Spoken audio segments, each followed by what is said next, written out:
রাহমাতাল লিল আলামিনের মার উপরে উইরা গেলে বেয়াদবি হবে। আমেনা বলেন সকল পাখিরা আমার দুই পাশে গুইরা যায়, আমি আমেনাকে সালাম জানাইয়া যায়। কি আশ্চর্য! আমেনা বলেন আচ্ছা কি আমি সন্তানের মা হব, আমার তো এমন কোনো অনুভব হয় না। আমেনা কয় একদিন গভীর রাত্রে নিরিবিলি বসে আমি দেখতেছিলাম পেটে সন্তান আছে কিনা। কয় খালি বলে সন্তানের মা হব, কই আমি তো কোনো অনুভব করি না, বোঝা না, ভারী না, বড় না, ব্যাপারটা কি? একদিন লক্ষ্য করে পেটের দিকে তাকাইয়া দেখি পেটের ভিতর থেকে একটা নূরের জ্যোতি বাহির হইতেছে। আল্লাহু আকবার! এমন কড়া নূরের জ্যোতি যার দিকে আমি আমেনা চাইয়াই থাকতে পারি না।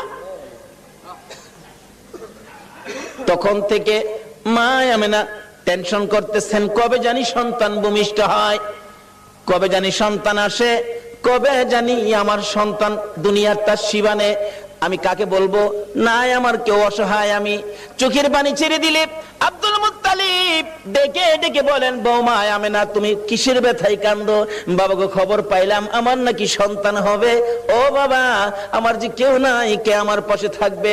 সঙ্গে সঙ্গে আব্দুল মুত্তালিব নিজের দাসী উম্মে আইমানকে পাঠাইয়া দিলেন, আমেনার সাথে সাথে থাকো।